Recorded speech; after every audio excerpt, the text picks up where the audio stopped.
ऐसी स्थिति वाला जो विद्वान है उसे कर्म में कोई अधिकार नहीं हो सकता। यहाँ तक हुआ था संक्रांति जी का 69वें प्रश्न।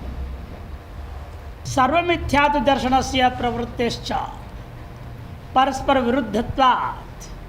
सर्व मिथ्यात्व दर्शन और प्रवृत्ति ये दोनों कैसे हैं? परस्पर विरुद्ध है।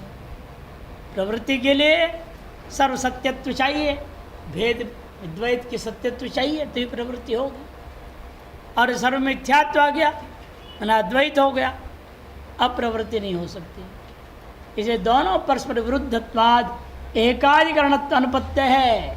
एक जीवात्मा में दोनों एक साथ नहीं हो सकते। वस्तुनः सत्यत्व निश्चय धी पूर्विका प्रवृत्ति भ्रम कल्पितत्व निश्चय धी मूलकम मिथ्यात्व ज्ञानम तथा तयोः परस्पर विरुद्धत्वम एकाधिकरणत्व अनुपत्तिश्च। वस्तु के अंदर सत्यत्व निश्चय धी पूर्विका होती है प्रवृत्ति, और भ्रमात्मक सकल कल्पित वस्तु में निश्चय हुआ यह मिथ्या है कर निश्चय धी मूलकम मिथ्यात्व ज्ञान ततः तयोः परस्पर विरुद्धत्वम। इसलिए इन दोनों परस्पर क्या है? विरुद्ध है। एकाधिकरण अनुपत्तिश्च, तो एक अधिकरण में दोनों नहीं हो सकते। स्ववाक्य की व्याख्या कर दिया। ननु कर्ता करणं कार्यंच सर्व मिथ्यैव इति विदुषा कर्म क्रियतां मिथ्यात्वेन कृतं कर्म बंधाय न भवति इति चेन्न। पूर्व पक्षी कहता है मिथ्यात्व बुद्धि से भी कर्म करने में क्या परेशानी है उनको? मिथ्यात्व बुद्धि से करते रहे, सर्व मिथ्या बुद्धि से कर्ता करण कर्म कार्य सारी चीज़ें मिथ्या है, ऐसे बुद्धि के द्वारा कर्म को करते रहें। कर्म क्रियता और मिथ्यात्वेन कृत कर्म बंधन के लिए तो होता नहीं, बंधाय न भवति इति चेन्न। ऐसा मत कहो। मिथ्यात्व ज्ञानस्य प्रवृत्ति विरोधात् नेदम जलम किंतु मरुरेव इति जल मिथ्यात्ववेदिनस् त्रिषितस्यापि प्रवृत्ति दर्शनात्। मिथ्यात्व ज्ञान के बाद प्रवृत्ति हो नहीं सकती। सुंदर दृष्टांत दे रहे हैं। मिथ्यात्व जैसे प्रवृत्ति विरोधात् न इदम जलम, किसी को निश्चय हो गया यह जल नहीं है, मरो मरीचिका है, और जितने भी प्यास लगा रहा हो तो भी क्या यह निश्चय होने के बाद उस मरो मरीचिका में जल बुद्धि प्रवृत्त होगा? वो नहीं हो सकता। नेदम जलम किंतु मरुरेव इति जलमिथ्यात्वे वेदिना, जल मिथ्यात्व जानने वाला जो व्यक्ति है वह व्यक्ति जो है त्रिषितस्य भी अत्यंत प्यास से युक्त है, फिर भी प्रवृत्ति दर्शनात् उसे प्रवृत्ति नहीं देखा गया। किमुत आरोपितम दृश्यम सर्वमिथ्यविति। और जिस व्यक्ति के अंदर आरोपित सारा दृश्य को सर्व मिथ्यैव कर निश्चय जिसके अंदर हो गया, उसके लिए तो कहना ही क्या है, उसे लेश मात्र प्रवृत्ति नहीं हो सकती है। तदिष्ठान ब्रह्मैव सर्वत्र पश्यत। तारस सर्व भ्रम के, जगत रूपी भ्रांति के, संसार में भ्रांति के अधिष्ठान ब्रह्म ही सत्य है, ऐसे सर्वत्र ब्रह्म को ही देखता हुआ व्यक्ति प्रवृत्ति अनुपन्ना, उससे प्रवृत्ति कभी नहीं हो सकती। इति तो ही अविद्यावत एव कर्मणि अधिकारो न तो विद्यावतः। इसे निष्कर्ष यह है अविद्यावान पुरुष को ही कर्म में अधिकार होगा, विद्यावान को कभी नहीं हो सकता। विद्या यहाँ अविद्या तत्कार्य विरोधित्वाद विद्यावती ब्रह्म विधि अविद्या तत्कार्यंच तेजसी इव तमः सकार्यं स्थातुं न शक्नोति। विद्या के द्वारा अविद्या और अविद्या का कार्यभूता सारे चीज़ का विरोधी होने के कारण से विद्यावती ब्रह्म विधि विद्यावान ब्रह्मवेत्ता में अविद्या उसका कार्य उसी प्रकार टिक नहीं सकता जैसे ज्येष्ठकालीन दोपहर का जो सूर्य के प्रकाश के अंदर किसी प्रकार से अंधकार नहीं हो सकता। तेजसी व तमः, तम और से वो भी सकार्यम तमः स्थातुम न शक्नोति। यत एवं जिसलिए ऐसा है ततो विधिर विधानम विधेयम विधाता च। विधि विधान विधेयबुध कर्मादि और विधाता ईश्वर आदि सर्वम आवितिकम मिथ्यैव, सब कुछ अविद्या मात्र परिकल्पित है, मिथ्या ही है। इति विजानतो ब्रह्मविदः, ऐसे जानता हुआ जो ब्रह्मविद्ता है, सत आत्मना तुष्टिम अवस्थिति विना, वह सदरूपेण चुपचाप बैठे बिना न किंचित कर्तव्यमस्ति, उसके अलावा उसके लिए कुछ भी कर्तव्य नहीं होता है। इति सिद्धम। टिप्पण में देखिए, विषय परावृत्तेन्द्रियस्य मुनयः स्थितिं माह, विषयों से पूर्णतया हट गया है इंद्रिया जिसका, ऐसे जो मुनि है उसकी स्थिति का वर्णन करने जा रहे हैं। सर्वभूतानां सर्वाणि चत्तानि भूतानि, भूतानि से क्यों, भूतानि नाम क्यों पड़ा जीवों को? पुनर्भवन्ति जायन्ते स्वकर्म फल भोगा ये ते भूतानि थी, बारंबार अपने कर्म फल भोग करने के लिए जन्म लेते हैं, इसे इनका नाम पड़ा भूतानि। और मुनि कौन होता है? मुनिश्च सभवती, यह निद्रादौ जागरस्थाने जागरस्यांते यो भाव उपपद्यते तम भावं भावयन् साक्षात् अद्वयानंदमष्टुते। निद्रा के आदि में और जागृत के अंत में यो भाव उपपद्यते, जो भाव आपको अनुभव में आता है। जागृत के समाप्ति, निद्रा के आरंभिक काल में जिस विलक्षण एक सुख आनंद रूप में आप स्थित रहते हैं, उस आनंद की ही भावना करें आप। तम भावम भावयन, उसी भाव को और ज़्यादा जागृत काल में भी उस भाव से भावित आप हो जाएं, निश्चित रूपेण वह साक्षात अद्वैतानंदम अष्टुत है। योग वासिष्ठ में कहा गया है।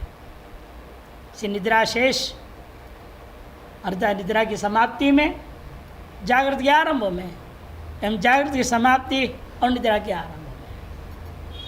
निद्रा कालीन नहीं, निद्रा काल में तो अविद्या व्याप्त हो गई है।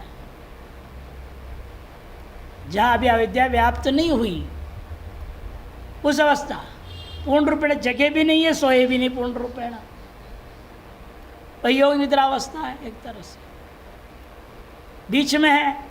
लेकिन उस बीच अवस्था में आनंद के अलावा कुछ नहीं है। उस स्थिति के आनंद स्वरूपता का ये भावना करते जाएं, वही जागृत काल में भी होने लग जाए, तो स्वतः ही आपको अद्वैतानुभूति जो मोक्ष है यही हो सकता है। एवं वार्तिके छ, वार्तिककार ने भी इस बात को दूसरे शब्दों से कहा है, कारक व्यवहारे ही शुद्धं वस्तु न वीक्षते शुद्धे वस्तु न सिद्धे च कारक व्याप्रतिस्तथा। काकोलुक निषेवायम संसारवज्ञातवेदिनो या निशासरभूतानाम इत्यवोचत स्वयं हरिः। वार्तिककार ने बृहदारण्यक में इस बात को इस शब्दों से कहा। जब तक कारक व्यवहार हो रहा है, कर्ता कर्म करण व्यवहार हो रहा है, तब तक शुद्ध वस्तु को भान नहीं होगा। और शुद्ध वस्तु के भान होने के बाद में ये त्रिपुटी व्यवहार नहीं हो सकता। इसलिए वो स्थिति है आपकी अद्वैतानुभूति की स्थिति। काकोल को निशा इव अयम संसारो अज्ञात्मवेदिनो, कौवा उलूक के लिए जैसा निशा होता है, उसी प्रकार से यह संसार भी अज्ञ और आत्मज्ञानी के लिए है। कौवा के लिए जो दिन है, वो उल्लू के लिए रात है। उल्लू के लिए जो दिन है, कौवा के लिए रात है ना। ये कौवे को दिन में दिखता है, उसके लिए दिन है, इस समय उल्लू को नहीं दिखाई देता। और रात जो आप बोल रहे हो उसको उल्लू दिखाई देता, उल्लू के लिए वो दिन है और कौवे के लिए वो रात हो जाता है। उसी प्रकार से अज्ञानी और ज्ञानी के लिए भी संसार के प्रति समझनी चाहिए। या निशा सर्वभूतानमिति अवोचत स्वयं हरिः, इसी बात को समझाते हुए या निशा सर्वभूतानम इत्यादि के द्वारा भगवान ने कथन किया है। विद्या अविद्योर व्यवस्था आहा श्रुति ही, और विद्या और अविद्या के भी प्रत्येक व्यवस्था स्वयं श्रुति वर्णन करती है। यत्र वा अन्य दिवस स्यात् तत्र अन्यो अन्यत् पश्येत यत्र तस्य सर्वमात्मभूत तत्केन कम पश्येत। जहाँ अन्य इव अन्य के समान भेद लेश मात्र भान होने लग जाए, यत्र अन्य दिवस स्यात् तत्र अन्यो अन्यत् पश्येत, वह एक दूसरे से भेदपूर्वक देखना आरंभ हो जाता है। और यत्र तस्य सर्वमात्मभूत, जब सर्व कुछ आत्मरूप हो जाए, ब्रह्म रूप ही हो जाए, फिर बताओ कौन किसको दिखेगा। के न कम पश्चित मनाद्वैत स्थिति रहेगी। प्रधान को प्रश्न अभियुक्तोक्तिश्चापि अविद्या कार्य विषय कहा गया। अभियुक्तों के वचन भी है अविद्या के कार्य विषय में। अहंकारो धियम भूते सुप्तम मा प्रबोधय प्रबुद्धश्चेदानंदे नत्तम नाहम न वही जगत। अविद्या के विषय में ये वर्णन आया। अहंकारो धियम भूते, ये अहंकार बुद्धि को निरंतर पटरी पढ़ा रहा है। ये जीवात्मा सोया हुआ है, उसको जगाओ मत, इसको पड़े रहने दो ऐसे ही, तभी हम लोग अपनी मस्ती कर सकते हैं। ये सोए रहेंगे तो हम अपने अहंकार का अपने चाल चलते रहेगा। ये वो कहेगी भाई क्यों, यदि हम जगा दें तो क्या बिगड़ेगा। सप्तम माँ प्रबोधे बोला तो पूछती है जगा दो तो प्रबुद्धश्चेत, तो कहते आनंद है, फिर तो परमानंद में जग जाएगा तो अच्छी बात है, आनंद आनंद हो जाएगा। अरे पगली, सबसे तू खत्म हो जाएगी, न त्वम, तो मिथ्या हो जाएगी। उसके बाद तेरे पीछे मैं बर्बाद हो जाऊंगा, ना हम, फिर तो जगत का रहना है, न तू न मैं, और जगत भी खत्म। न तम न हम न वही जगत। अतएव विवेकिनम प्रति इदम सर्वम दुखम एवं, इसीलिए विवेकी के प्रति ये संपूर्ण जगत को दुख रूप ही वर्णन किया। कौन? योग सूत्र में। परिणाम ताप संस्कार दुख के गुणवृत्ति विरोधाच दुखम एवं सर्व विवेकिन, योग सूत्र है। खत्म। कतक रेणु वद्वा सुंदोपसुंद वद्वा अंत्योपांत शब्द वद्वा ग्राह्य। इसीलिए इसकी समाप्ति कैसी होगी? कहते एक ही तरीका, या तो कतक रेणु के समान अखंडाकार वृत्ति से सर अन्य जगदाकार वृत्ति को खत्म करना है। कतक रेणु माने जो निर्मली पौधा होता है, उसकी चूर्ण गंदा पानी में डाल दो। इस समय जो गंगा जल है पूरा मिट्टी से युक्त है, उस पर डाल दीजिए ला करके, सब मल को लेकर के स्वयं चूर्ण भी नीचे बैठ जाएगा। इससे अखंडाकार वृत्ति जिस संपन्न हो जाए, निर्मली पद का चूर्ण जैसा है वो काम करेगा, सकल द्वैत संसार को लेकर के साथ साथ वो भी बैठ जाएगा। केवल आपका द्वैत स्वरूप शेष रह जाता है। अतः सुंदोपसुंदर न्याय, सुंदोपसुंदर न्याय क्या है? दो राक्षस थे बदमाश, दोनों ने बड़ी तपस्या की, ब्रह्मा जी को खुश कर लिए। ब्रह्मा जी आए, सोचे समझे बिना वरदान दे दिए। उन्हें पूछा क्या चाहिए? या हमारा मौत ही ना हो वह। ब्रह्मा जी ने कहा ये तो भाई नहीं हो सकता, ये वरदान कैसे दे सकते हैं, क्योंकि भाई मौत के बिना कोई शरीर ही नहीं है। आपको तो शरीर तो मरना ही है, मेरा शरीर भी नहीं मैं बचा सकता, मेरी भी आयु पूरी होते मुझे भी मरना ही है। हम तुम्हें कहाँ से दे देंगे नहीं मरने का वरदान? तो फिर क्या करना है, आप ही सोचो। तब उन्होंने विचार किया, दोनों ने कहा कि ऐसा है, हम दोनों इतने परम प्रेमी भाई हैं, राम लक्ष्मण भी हमारे सामने फेल है। लक्ष्मण नाराज हो जाते राम के ऊपर, लेकिन हम दोनों एक दूसरे कभी नाराज है नहीं। इसलिए मैंने सोचा हमारे मृत्यु हम आपस में एक दूसरे को मारें तो मृत्यु हो न तो ना हो। उन्हें ये सोचा कभी हम लड़ेंगे ही नहीं तो मृत्यु होगा ही नहीं। तब देवता ने योजना बनाए हैं, भाई इनको आपस में लड़ावे कैसे, बहुत उपद्रव मचा रही है, तीनों लोगों को भी हाहाकार हो रहा है। उन्होंने उर्वशी का बेटी को पटाया, उसका नाम था तिलोत्तमा।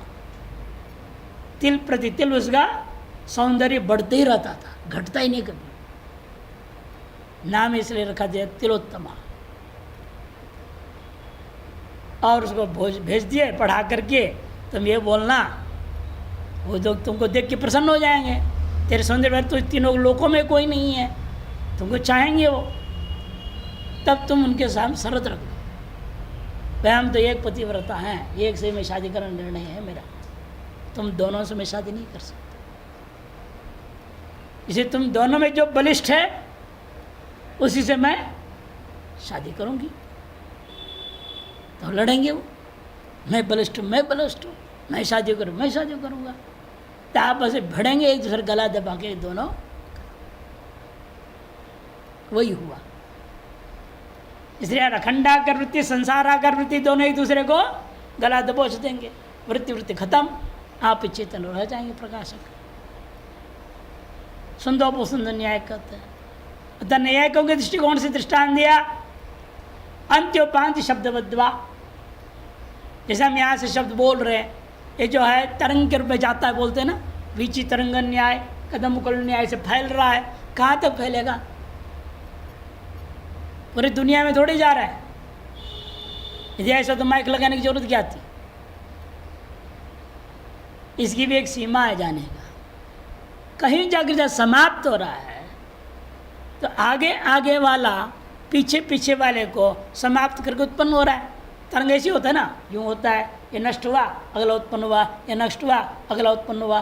तरंग जैसे ये भी शब्द उत्पन्न हो रहे, नष्ट हो रहे, उत्पन्न हो रहे, नष्ट हो रहे, आगे आगे उत्पन्न होता जाता है, पीछे पीछे नष्ट होता रहता है। लेकिन अंत वाला जब पैदा होगा उसको नष्ट कौन करेगा? तब कह दिया पूर्व वाला अंत वाले को, अंत वाला पूर्व वाले को एक दूसरे को मैं नष्ट कर देते हैं। अंत्य और उपांत्य, उपांत्य मैंने उसके पूर्व वाला एक दूसरे को नष्ट करके खत्म हो जाता है। उसी प्रकार से यहाँ पर भी सारे वृत्तियाँ एक दूसरे को नष्ट करके खत्म हो जाएंगे, तब मोक्ष होता है, ये सिद्ध किया। और 70वें श्लोक का भाष्यकार की अवतरणी का देखिए, विदुषस् त्यक्ते क्षणस्य स्थित प्रज्ञस्य यतरेव मोक्ष प्राप्त। जो विद्वान है, जिसने सगले अष्टांग को त्याग चुका है, ऐसा जो स्थित प्रज्ञ है, यतरेव मोक्ष प्राप्ति, ऐसे को ही मोक्ष प्राप्ति होती है। न तो सन्यासी न, जो असन्यासी है, काम कामी है, काम नहीं करने के स्वभाव है जिसका, ऐसी इत्येतम अर्थम, इस बात को दृष्टांत के द्वारा समझाने के लिए प्रतिपादयिष्यन् आहा आपूर्यमाणम अचल प्रतिष्ठिति। आज के लिए बड़े बुद्धिमान लोग, बड़े तेज बुद्धि हैं, वो युक्ति ऐसे ही देते हैं, कहते हमारे पास तीनों ऐसा नहीं है, कहते हमारा पुत्रेष्ठा नहीं है,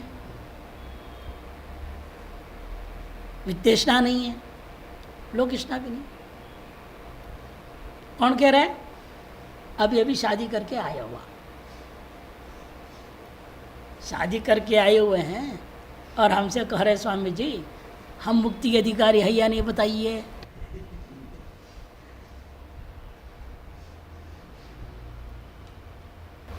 क्योंकि पहले निश्चय कर लिया शादी से पहले हमें बच्चे पैदा नहीं करना है। मैंने पुत्रेष्ठा रहित हो कि नहीं हो गए? पुत्र रहित हो गए ना, जब तय कर लिया हमने पैदा ही नहीं करना, तो पुत्रेष्ठा से रहित ही है। और वित्तेष्ठा कहते भरपूर है, हमें और कुछ कमाने की इच्छा नहीं, जो है वही खाएंगे पिएंगे मजे में रहेंगे, वित्तेष्ठा नहीं रहेगी। और लोकेष्ठा करना कि दुनिया में जितने नाम कमाए सब मर गए, हम नाम कमा के क्या करेंगे? हमें और नाम कौन से शाश्वत होना है, इसलिए हमारे लोकेशना भी नहीं। बताइए हम मुक्ति के अधिकारी है या नहीं? क्या जवाब दोगे? ये कह रहे हैं जो त्यक्त तेष्णात्रय वाला है वही मुक्ति के अधिकारी है, जो काम कामी वो नहीं है। उन्होंने अपने तर्क से बोल दिया हम तेष्णात्रय से रहित हैं, हम तो इसलिए मुक्ति के अधिकारी हैं। तो हमने कहा फिर भी आप मुक्ति के अधिकारी नहीं है। क्यों? न काम कामी, न काम काम, आप कामी हैं न, कौन सी कामना है? काम नहीं है, आप दोनों साथ में रहना चाहते हैं, एक में अद्वितीय रह सकते हो। अद्वैत भाव तत्व कहाँ से होगा? साथ में रहना चाहते हो ना, तभी तो शादी की हो। साथ में रहने का मतलब द्वैत हो गया, अद्वैत कैसे होगा? इसीलिए तो मुक्ति के अधिकारी नहीं हो सकते। आपकी तरफ भी कामना भरी पड़ी, भले मोटे बुद्धि से तुमने तर्क दे दिए, लेकिन असलियत में वो ऐसा नहीं है। संक्रांति अवतरणिका में बोल रहे, देखिए, यथा कन्यका स्वयं ऋतुमती भूत्वा जननीं जनकं भ्रातरं च सर्वं स्वजनं त्यक्त्वा भर्तरमेव एकम् आश्रित्य तदेकालम्बना भूत्वा तत्रैव रमते तेनैव तुष्यति हृष्यति आनन्दति नान्यं शृणोति पश्यति स्मरति स्पृशति स्वयं पतिव्रता भूत्वा तत्रैव तिष्ठति। तथैव, जैसे कोई कन्या है, उसने जो है ऋतुमती होने के बाद माता पिता ने उसकी विवाह करा दिया, विवाह करा दिए, फिर क्या हुआ? उसने माता पिता भाई बंधु सबको छोड़ देते हैं, विदाई करके भेज दिया गया। वो गई, जाकर क्या करती है? सबको त्यागने के बाद भर्तारमेव एकम आश्रित्य, अपना पति को ही एकमात्र आश्रय मान के स्थिर हो गई। फिर उसके बाद आश्रित्य तद एक आलम्बना, उनके लिए ही जीना और किसी के लिए कोई लेना देना नहीं। तद एक आलम्बना, वह एकमात्र विषय उसके जीवन के प्रति। एक आलम्बना भूत्वा तत्रैव रमते, उसी में रमण करती है, उससे संतुष्ट रहती है, उससे हर्षित रहती है, उससे आनंदित होती है। नान्यम शृणोति, अन्य को न सुनती है, न देखती है, न स्मरण करती है, न स्पर्शादि करती है। स्वयं पतिव्रता भूत्वा, स्वयं पतिव्रता होकर के स्थिर हो जाती है। तत्रैव तिष्ठति। उसी प्रकार से ब्रह्मज्ञानी, ब्रह्मज्ञानी भी क्या है? स्त्री के समान ही है। क्या माया का कार्य है? माया का कार्य है ना, शरीरादि इंद्रिया सारे समूह जो तुम्हारे है। और इसका ऋतुमती होने का मतलब क्या है? विवेक जागृत हो जाना। विवेक जागृत होना ही ऋतुमती होना है। और उसे क्या नतीजा निकलेगा? उसको ब्रह्म रूपी एक आश्रय मिल गया। जिसमें पति रूपी आश्रय मिल गया, उसको ब्रह्म रूपी आश्रय, और ब्रह्म में ही आनंदित रहेगा, ब्रह्म से सुख पाएगा। समय आत्मक्रीड़ा, आत्माराम, आत्म सब कुछ आत्मकाम बन जाए। तथैव यस्य ब्रह्मविदो यते प्रज्ञा समाधिना प्रौढ़ी भूय, जिस ब्रह्मविद्ता यति के प्रज्ञा, वह कन्या, यहाँ दृष्टांत में यहाँ प्रज्ञा, वो जैसे ऋतुमती हुई, ये कैसे हो गया? समाधिना प्रौढ़ी भूय। ऋतुमती होने का मतलब क्या? प्रौढ़ हो जाना। देहम प्राणम इंद्रियजातं च सर्वम, ऐसा जननी जनकम भ्रातरम इत्यादि सर्वम। बस यहाँ पर क्या है? देह प्राण इंद्रिय समूह आदि सबको दूरथ परित्यज्य, दूरथ परित्याग करके क्षत्रियानंदे रसम परम ब्रह्मैकमेव आश्रित्य, क्षत्रियानंदे रस परम ब्रह्म परमात्मा, उस एक को ही केवल आश्रय करता है। जैसे कन्या पति को आश्रय कर गई, वैसे ये ब्रह्म में आश्रित हो गया। तदेक आलम्बना, अपत्येक आलम्बना, ये ब्रह्मेक आलम्बना भूत्वा तत्रैव रमन्ति क्रीडन्ति नंदन्ति तुष्यन्ति हृष्यन्ति सती पतिव्रतावत् नान्यत् शृणोति पश्यति मनुते विजानाति स्वयं सदा तदात्मना तिष्ठति। उसी आत्मा में रमण करेगा, क्रीड़ा करेगा, आनंदित रहेगा, प्रसन्न रहेगा, तुष्ट रहेगा, हृष्ट रहेगा। ऐसा होते हुए पतिव्रता के समान नान्य श्रवणति, अब भेद श्रवण खत्म हो गया। नान्य को सुनता है, नान्य को देखता है, नान्य का मनन करता है, नान्य को जानता है, स्वयं सदा तद ब्रह्म आत्मना ही स्थित हो जाता है। स एव जीवन मुक्ति सुखम विधेय केवल सुखंच विंदते। ऐसा जो यति है, ब्रह्मविद्ध है, वही जीवन मुक्ति का जो सुख है, विधेय केवल का सुख परिणोत्तर काल में अवश्य प्राप्त करता है। इस बात को सूचित करने के लिए सिद्ध प्रज्ञ से तेर भिक्षाद वपी वृत्ते बाई अनालमनत्वमेव, स्थित प्रज्ञ जिस जीवन मुक्त है, प्रारब्ध कर्माधीन जिसकी भिक्षादि में प्रवृत्ति है, वह वृत्ति में भी बाह्य अनालंबनत्व में वह बाह्य किसी वस्तु का आलंबन वास्तव में नहीं करता है। इति प्रतिपादयति श्री भगवान एवं लक्षण एवेतिर विधेय मुक्तिम प्राप्नोति। इस बात को प्रतिपादन करते हुए भगवान ये कह रहे हैं, इस प्रकार का जो यति होगा वही व्यक्ति को विधेय मुक्ति की प्राप्ति होती है। नान्य विध इति निर्धारयन ना हो, अन्य प्रकार वाले को नहीं। इस बात को निर्धारण करते हुए कहा, आपूर्यमाणमचल प्रतिष्ठम समुद्रमापः प्रविशन्ति यद्वत् तद्वत् कामायं प्रविशन्ति सर्वे स शान्तिमाप्नोति न कामकामी। आपूर्यमाणमचल प्रतिष्ठम समुद्रमापः प्रविशन्ति यद्वत् तद्वत् कामायं प्रविशन्ति सर्वे स शान्तिमाप्नोति न कामकामी। आपः जल इस धरती पर हजारों लाखों स्रोतों के रूप में, नदियों के रूप में प्रवाहित हो रहा है, और सब कहाँ पहुँचते हैं? आपूर्यमाणम, जो आसमंतात पूर्यमाणम अभी अचल प्रतिष्ठम, जिसकी मर्यादा भंग नहीं होती। चाहे जितने भी पानी जा रहा है समुद्र में, लेकिन समुद्र आज तक न बढ़ा न घटा, अपनी मर्यादा में बना रहता है। समुद्रम कौन है वो अचल प्रतिष्ठ? समुद्र। उसको आप प्रविशंति, ये सब तरफ के जल उसे प्रवेश कर जाते हैं, फिर भी वह स्थित रह जाता है। ठीक उसी प्रकार से तद्वत् कामा यम प्रविशन्ति सर्वे, सर्वे कामा यम प्रविशन्ति, सारी कामनाएं जिसमें विलीन हो जाती हैं। नाम रूप का परित्याग करके सारी नदियाँ, सारे स्रोत अपने अपने नाम रूप परित्याग कर देते हैं। जब जब वो नदी आदि में जाते हैं, और नदी आदि फिर आगे समुद्र जब जाता है, वह न गंगा गंगा रह जाते, न यमुना यमुना रहेगी, न कोई नदी अपने नाम और रूप से नहीं रहता है। तद्वत यहाँ पर भी ये सारे के सारे कामनाएं अपने हाथ में विलीन हो गए, उन्हें संसार का नाम रूप बात, तो संसार आपके लिए समाप्त हो जाता है। यम जिसमें प्रवेश कर जा रहा है, जिस मुक्षु में, स वह मुमुक्षु ही वास्तव में शांतिम मुक्तिम आपनोति न कामकामी, कामनाओं को निरंतर चाहते रहने वाला, चाहने के स्वभाव वाला जो होगा, वह व्यक्ति कभी प्राप्त नहीं कर सकता। भाष्यकार आपूर्यमाणम अद्भित, जल के द्वारा भरा जा रहा है, लगातार भरा जा रहा है, भरा जा रहा है, लेकिन कभी वो बढ़ता ही नहीं।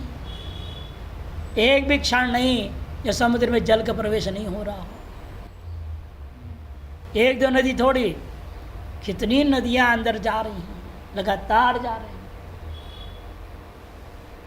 लेकिन कभी बढ़ता नहीं, घटता नहीं।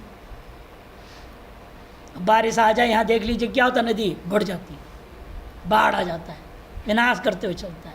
यदि ऐसे होने लग जाए समुद्र में भी, हो समुद्र में बाढ़ आ जाए पूरी धरती पे,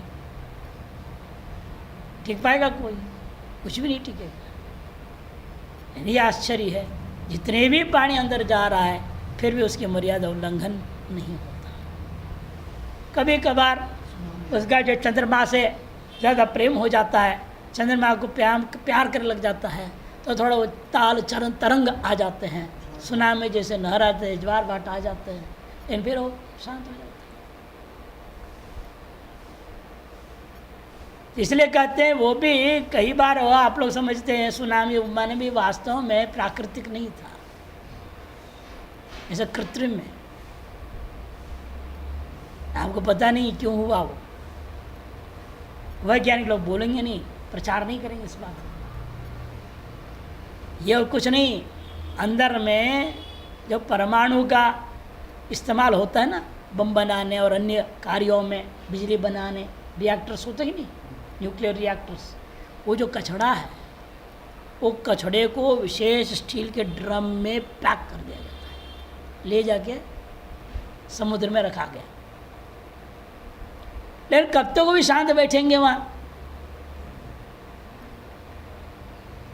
जैसे गोदाम में रखा हुआ जो फटाके हैं, गर्मी में अपने आप ही आग लग जाता है, फूटने लगते, धड़ धड़ धड़ होने लगता है, रॉकेट चलने लग जाते हैं, पूरे ही गोदाम जल जाता है। यहाँ हुआ भी IDPL में गोदाम पूरा जल गया। ऐसे रासायनिक वस्तु रखे थे, वो गर्मी के चक्कर में वो आग अपने आप सुलग गया। इतनी जबरदस्त आग हुआ, विनाश बहुत चुका। आसपास जितने बिजली के वो थे ट्रांसफर सब जल गए। इसलिए आप यहाँ से बिजली काटते 2 घंटा वहाँ देते, 2 घंटा यहाँ नहीं रहता है। ऐसे कर रहे हैं जब तक वहाँ पूरा ठीक ठाक नहीं होगा। इसे ये जो चीज़ उसको ने अपने विस्फोट कर दिया अंदर से। अब ऐसा भयंकर विस्फोट हुआ और सुनामी का नाम दे दिया गया। नाम रहते सुनामी। ये सब उस कांड से हो रहे हैं। जापान में हुआ, उन्होंने कहा भी ये तो इसी चक्कर में हुआ है। तो इस तरह से ये हम लोग कृत्रिम पैदा कर लेते, नहीं तो वास्तव में वो भी नहीं आ सकता है। वो तरंग आएंगे थोड़े बहुत, तट पे आए, थोड़ा उछल के गए, अपने चले छुट्टी, विनाशकारी नहीं होता है।